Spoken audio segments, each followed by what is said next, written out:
Our castaway this week is Deborah Kerr. Deborah, how well could you stand loneliness? Could you adjust yourself to it? Oh, Roy. Well, I think I could possibly stand it pretty well. I've always rather enjoyed being alone. How important is music to you? Enormously important. Do you play an instrument? I play the piano. I used to play it rather well. I play it extremely badly now, I regret to say, but I enjoy fiddling around on our piano that both my daughters learned to play very much better than I did, and neither of them have kept it up. But I love music and have it going a great deal. What's your first record going to be? My first record's going to be Dvorak's New World Symphony, and out of sentiment, because I played it the other time I was on Desert Island Discs. Yes, I remember you did.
Dvorak's New World Symphony, part of the first movement, the Vienna Philharmonic Orchestra, conducted by Istvan Kertész.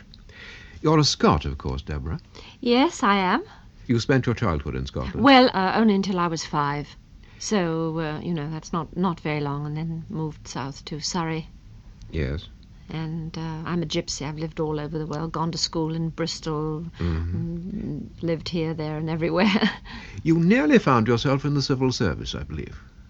Oh, my goodness. Where did you rake that one up from? Yes. I remember it was on one of my reports from my boarding school in Bristol, I think, when the headmistress suggested to my parents that with my particular talents I would be extremely advantageous to the civil service. You think that was true? No, I don't at all. I think she must have been off her head. You had an aunt who ran a drama school. Yes, I still have an aunt. She is an absolutely splendid 80 the other day, and although she does not run the drama school anymore, she did, and I've studied with her, and all I've learned, I've learned from her. Your original ambition was to be a dancer. Yes, I was absolutely passionate to be another Margot Fontaine, but I very quickly caught on to the fact, because I became a student at the Sadler's Wells Ballet. Yes, and you won a scholarship, I believe. That's right, and soon found out that I was never going to make that scene at all. You were in the corps de ballet for a while. Yes, I was, back row of the Swans. And then what?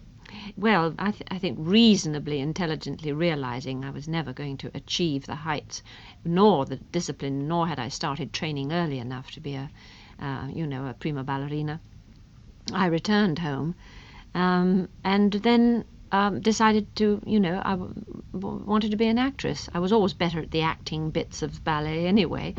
I always had to play the prince. I was never Aurora, And so I started, I had been studying drama with my aunt at the boarding school I was at. So I then went back and studied full-time at her school. Yes. What was your first engagement?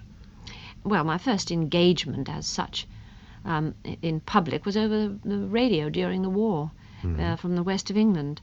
I did various plays and read stories for Children's Hour and that sort of thing. And then the year that, it all came together really, now I come to think of it, because my first job on a stage, other than being the back row of the Swans, was the Open Air Theatre, Regent's Park. With dear old Robert Atkins. Dear old Robert Atkins, yes. What did you play? I again, page to Pericles, Prince of Tyre. Well done. And yes, Lady in Waiting, Much Ado About Nothing, all of that. But I was understudy to Titania and understudy to this and that and the other. And If Wet in the Tent. And If Wet into the Tent, yes, which happened regularly. You started, so let's have your second record at this point. My second record is one I've been introduced to by my own young. They keep me up to date, you see. I believe very much in keeping up to date with one's young. And my young are no longer young. I'm the proud owner of a 9-month-old grandson. And it is Francesca, my daughter Francesca, who introduced me to Graham Parsons. And I fell in love with the number called She.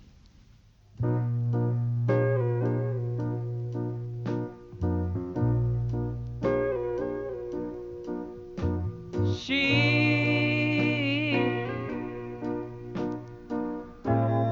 came from the land of the cotton, a land that was nearly forgotten by everyone. She worked and she slaved so hard. The big old field was her backyard in the Delta sun. Oh, but she sure could sing. Oh, she sure could sing. Then he looked down and he took a little pity. The whole town swore he decided he'd help her some. But he didn't mind if she wasn't very pretty. And deep inside his heart he knew she was the only one. Graham Parsons singing She. What was your first film appearance? My very first film appearance ended up on the cutting room floor. I think it was in a film called Contraband with Conrad Veidt. How I fainted over him. And Valerie Hobson, and Michael Powell was directing it. And then something happened which only happens in romantic novels. You were discovered in a restaurant. Yes, well, it was sort of simultaneous with that, doing that, really, that I was taken to lunch at a restaurant, and sitting at a nearby table was the one and only Gabriel Pascal, who made Pygmalion and who made Caesar and Cleopatra, and was about to make a film of George Bernard Shaw's Major Barbara. And he spotted me and came over and said something bizarre like, "Sweet Virgin, are you an actress?" So I didn't know whether to be flattered at either or both or neither. Well, to cut a long story short, I got the part of Jenny Hill in Major Barbara. And then after that you got parts in some very good wartime British pictures, Love on the Dole and Hatter's Castle, and yes. Colonel Blimp, which I remember you popped up in a number of different roles. Yes, that was my favourite act. It was such a marvellous idea to play 3 different women, and the reason they were played by the same person was that to Colonel Blimp's eye, the girl was exactly like the first girl he fell in love with, and of course nobody else could see it at all. I thought it was an enchanting idea. That was another of Michael Powell's pictures. Yes, it was. And Emmerich Pressburger wrote. Yes. And then Black Narcissus.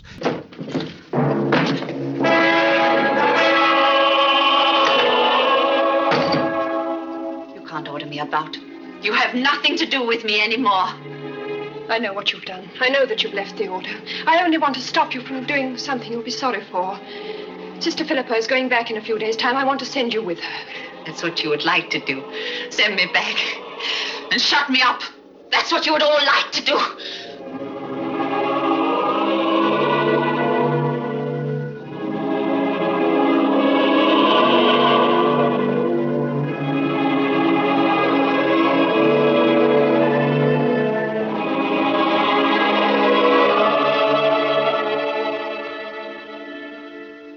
You took some time off to do some stage work, though.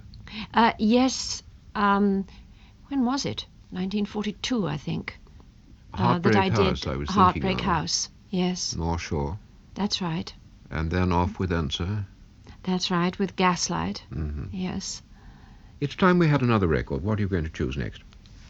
Well, I love a Brazilian group headed by Sergio Mendes, and I shall probably get lots of letters if they're not Brazilian, but I'm sure they are.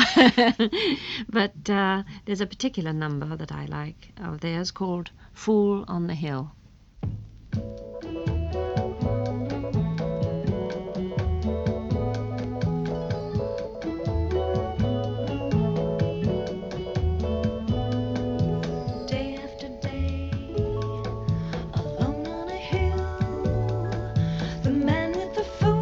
Grin is keeping perfectly still, but nobody wants to know him. They can see that he's just a fool, and he never gives an answer. But the fool on the hill sees the sun going down, and the eyes in his head see the world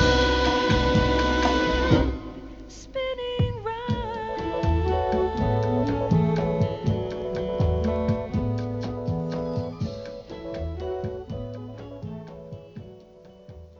Sergio Mendes, whom we hope is Brazilian, and Fool on the Hill. Now, all this time you'd been under contract to Gabriel Pascal, but you'd only made the one picture for him. Yes, that's right. I only ever did make the one picture.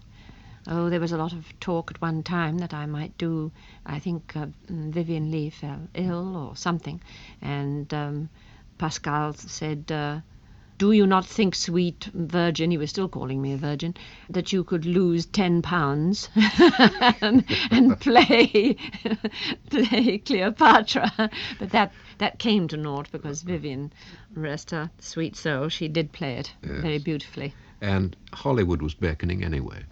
Yes, it was by that time. And they MGM bought out Pascal's contract. That's right, they bought out his contract. So I really had not much choice of where I went in Hollywood, because I think Gabby had made a pretty good profit out of me anyway. What was the first Hollywood picture you did? It was called The Hucksters with Clark Gable. So that was fairly intimidating, to go to Hollywood, A, and B, to do your first movie with the king. Yes. And the king he was. And how did you find him to work with? Adorable. He was an enchanting man who had absolutely no pretensions about himself, either as a person or an actor at all, and would make fun of himself and say, I was just born with this face and these ears that stick out and this voice, and women seem to be crazy about me, and here I am, you know.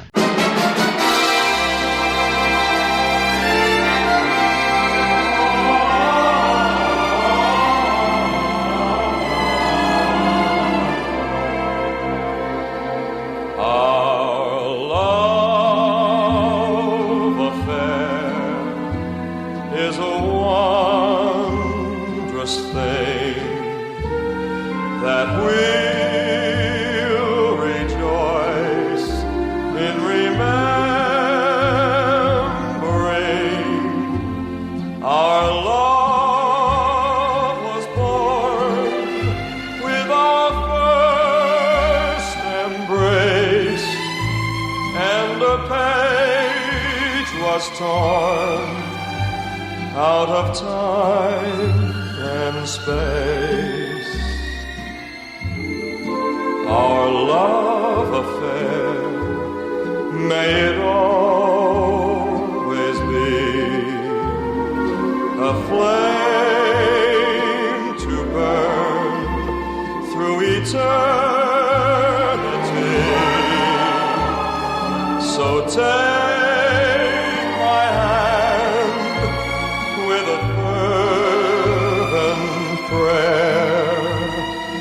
that we may live and we may share a love affair to remember.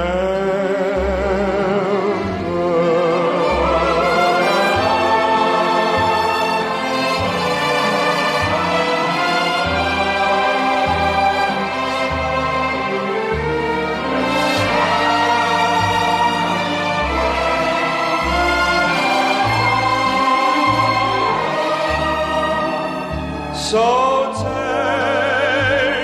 my hand with a fervent prayer that we may live and we may share a love affair to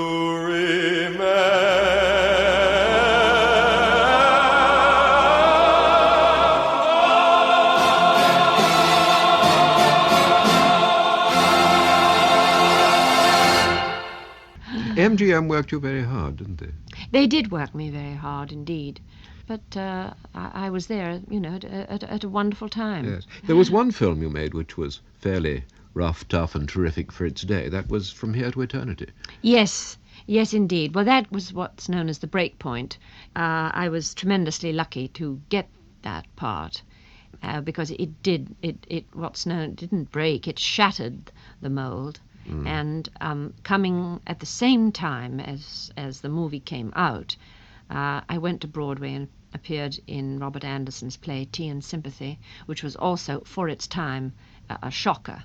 I mean, it is a very tender and lovely play, but it had a very startling end that only, 20 years ago, if that, had people gasping. They simply couldn't believe that a 35-year-old woman would offer herself to an 18-year-old boy. I mean, the roof fell in.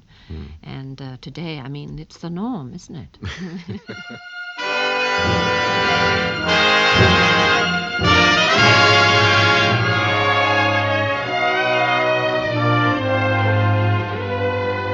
You vowed your love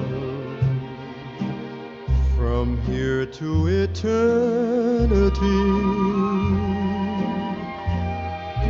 a love so true it never would die.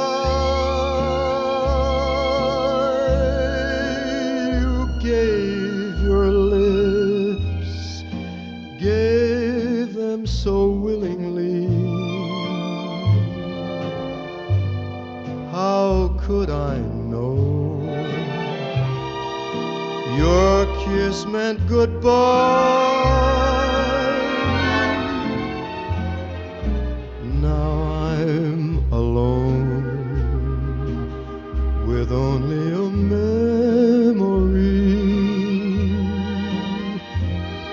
My empty arms will never know why.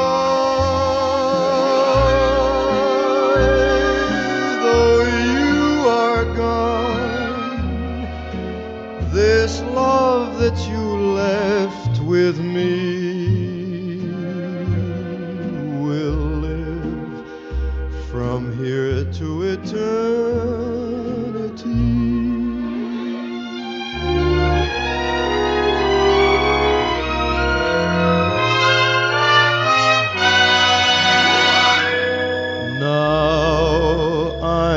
Alone with only a memory. My empty arms will never know why.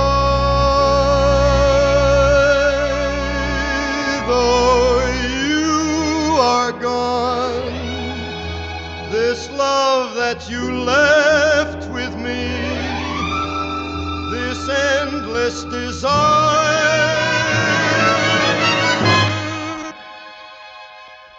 will live from here to eternity.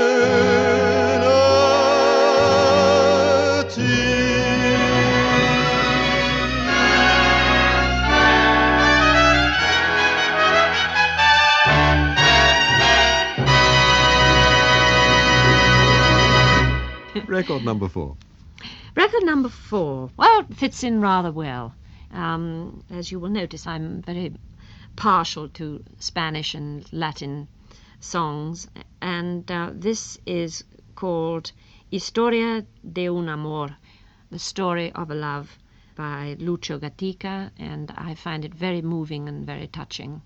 Ya no estás más a mi lado, corazón. En el alma solo tengo soledad. Y si yo no puedo verte, porque Dios me hizo quererte para hacerme sufrir más. Siempre fuiste la razón de mi existir. Adorarte para mí fue religión.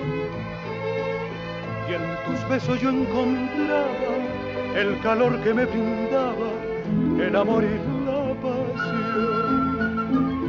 Es la historia de un amor como no hay otra igual, que me hizo comprender todo el bien, todo el mal, que le dio luz a mi vida, apagándola después. Ay, qué vida tan oscura, sin tu amor no viviré. Ya no estás más a mi lado, corazón. En el alma solo tengo soledad. Y si yo no puedo verte, porque Dios me hizo quererte para hacerme sufrir más. Story of a Love by Lucio Gatica.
Well, you made a lot of films in Hollywood, some very good ones too. One big musical, The King and I. Did you do all your own singing? No, I did not. While I was on tour with Tea and Sympathy, I was taking singing lessons like mad. I had taken them before when I was a drama student, but I worked and worked and worked and worked. And I got my voice up and steadier in pitch. It was good for my theatre work as well, but not enough to be able to sing some of those very difficult songs, because some of them are very difficult songs in The King and I. They're very sustained. It's one thing on the stage to get away with not a very good voice, because Gertrude Lawrence didn't have a very good voice. True. But it's quite another thing in the cinema. It's got to be true. And this very, very talented girl, this singer, Marnie Nixon, She not only had this extraordinary ear that she could really mimic one's voice and one's pronunciation, but funnily enough, we looked extraordinarily alike. And I think I've heard her having dubbed for other people, but I really do think that, not because it was my film and I was in it, but The King and I, it's really very hard to tell when it isn't me. Yes, you did some of the songs. Yes, I did whistle a happy tune, yes. And the intro to Getting to Know You.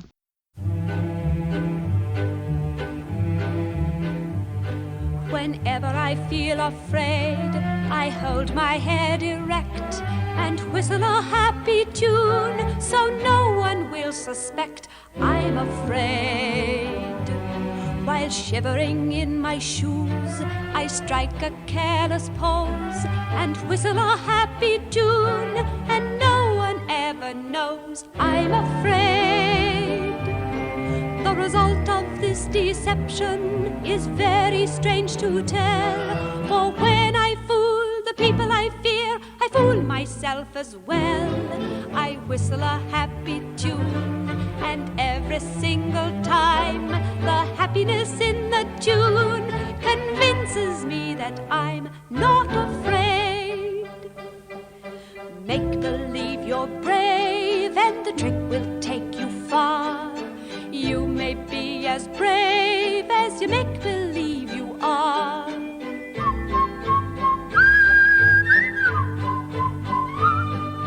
You may be as brave as you make believe you are. Whenever I feel afraid, I hold my head erect and whistle a happy tune so no one will suspect I'm afraid. While shivering in my shoes, I strike a careless pose and whistle a happy tune, and no one ever knows I'm afraid. The result of this deception is very strange to tell, for when I fool the people I fear, I fool myself as well. I whistle a happy tune, and every single time the happiness in the tune convinces me that I'm not afraid. Make believe you're brave, and the trick will take you far. You may be as brave as you make believe you are.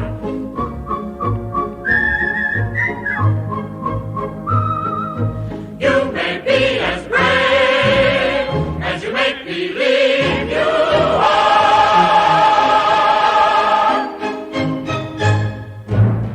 Which other films do you remember with affection? Oh, I've been so lucky. I've done so many that I've adored doing and have so many happy memories of. I suppose The Sundowners, the story about the Australia and the sheep farms with Robert Mitchum. That's one of my real favourites. I remember that with great affection. A Fair to Remember, of course. I'm ashamed to say I will even sit now and find myself crying over it, which I think is pretty disgusting. Night of the Iguana, I love. The Innocents, I absolutely adored doing. A wonderful story.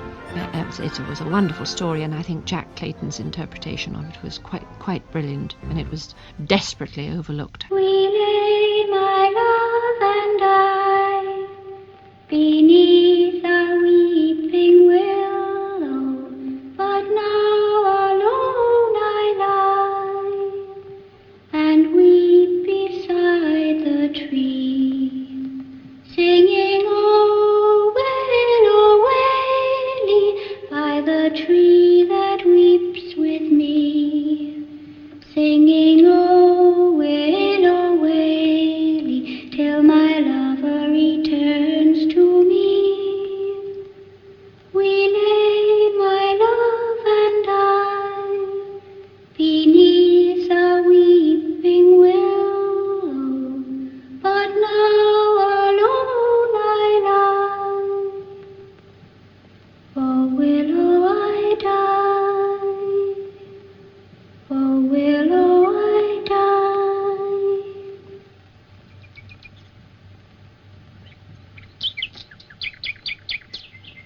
Record number 5. Record number 5 is the Sanctus from Fauré's Requiem, which I again particularly love, as boys' voices have always moved me to tears. There's a purity that's not found in a woman's voice, I don't think.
The opening of the Sanctus from Fauré's Requiem, the choir of King's College, Cambridge, conducted by David Wilcox. Your home now is in Switzerland. Yes, that's right. It has been for 20 years. Mm-hmm.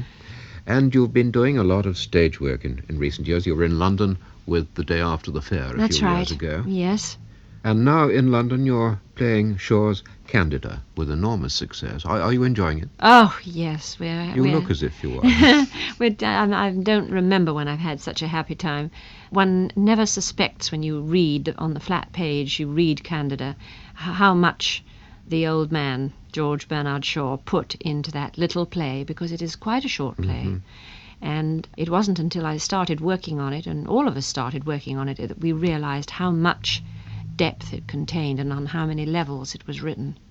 Well, that's going to keep you busy for quite a few months to come. Yes, I hope so. Record number 6. Record number 6, yes, a little flamenco, because that it makes me feel I want to dance and sing, and it's called Festival in Sevilla, in Seville. It's Paco Peña.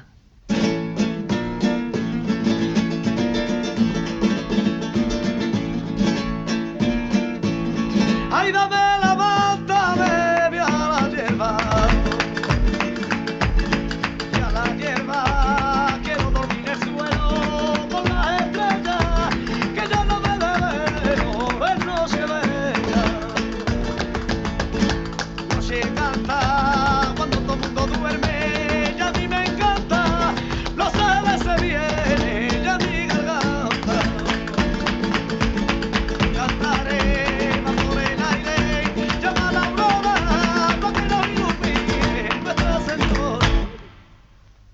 Paco Peña, Festival in Seville.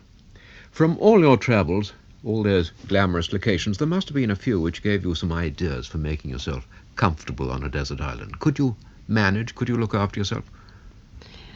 Well, I suppose one would have to, wouldn't it's better. one? You know, it would be inventing things, wouldn't it? Yes. You know, sort of making a toothbrush out of a coconut or something. That's the trick of the week. It strikes me you're going to be a pretty good castaway.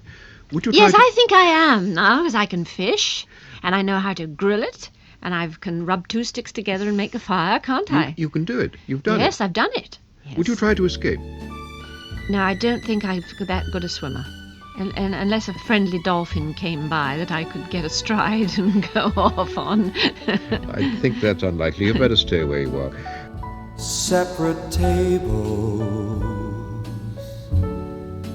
2 lonely people sit at separate tables.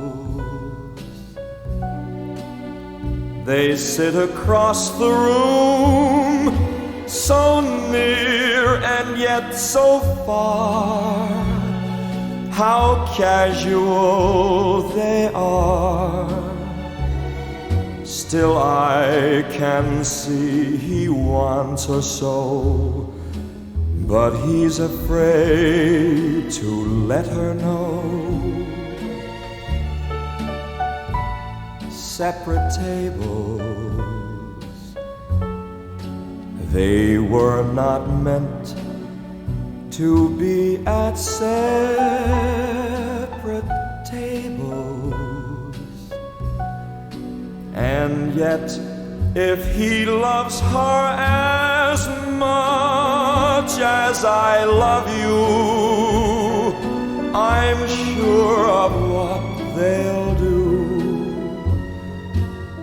They'll find a separate table just for two.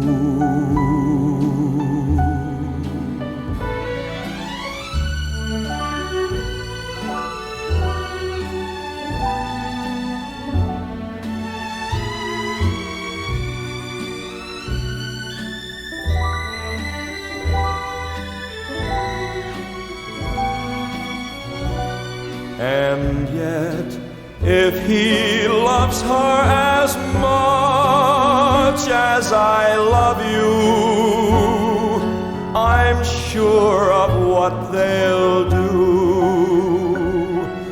They'll find a separate table just for two.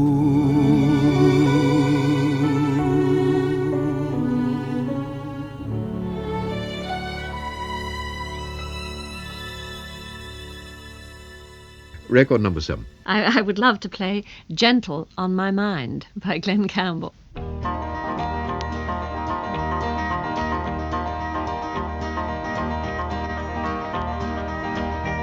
It's knowing that your door is always open and your path is free to walk.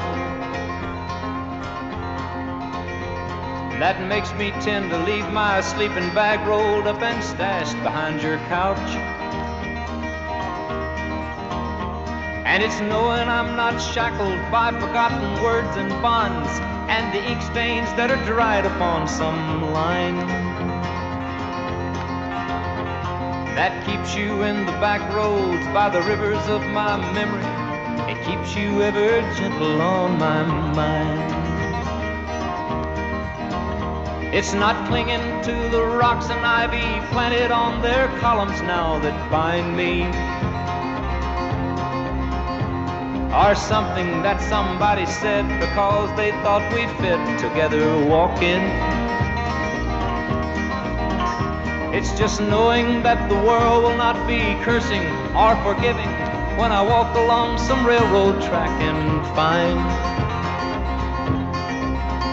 that you're moving on the back roads by the rivers of my memory, and for hours you're just gentle on my mind.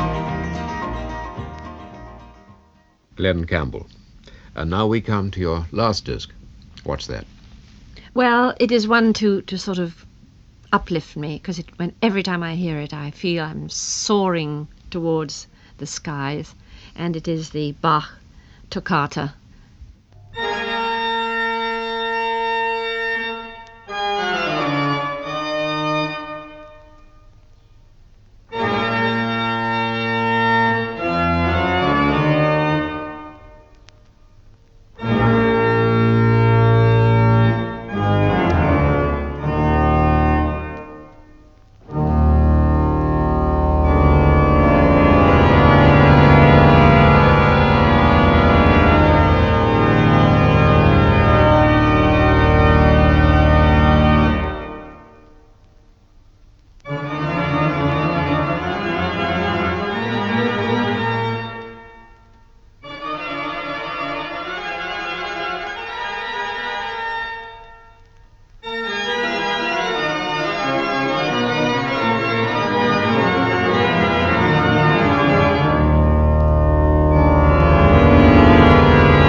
The toccata from the Bach Toccata and Fugue in D minor, Nicholas Danby at the organ of Blenheim Palace. If you could take just one disc, which would it be? I think it would be the New World Symphony. It's a sort of all-rounder. Mm-hmm. And one luxury to take to the island with you? You won't let me have my luxury, I don't think. Because it has to be inanimate, doesn't it? Yes, it does. What were you well, going well, to you ask see, for? I was going to ask you for a crochet hook and a flock of sheep.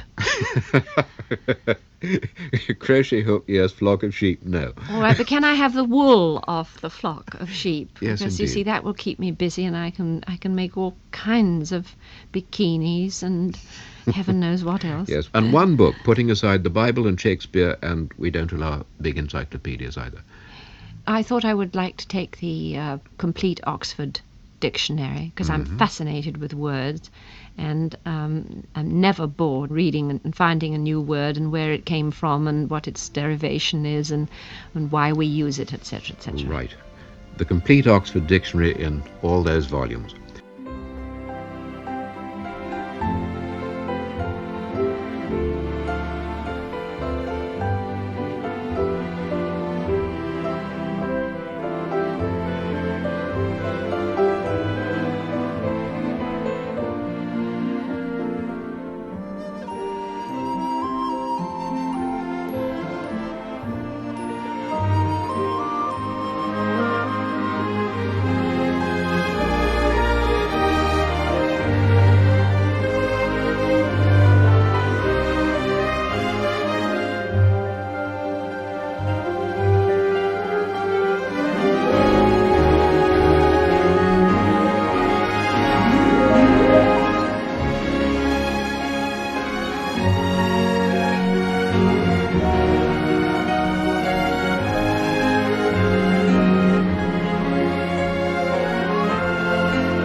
And thank you, Deborah Kerr, for letting us hear your Desert Island Discs. Thank you, Roy. It was wonderful. I had a great time. Goodbye, everyone.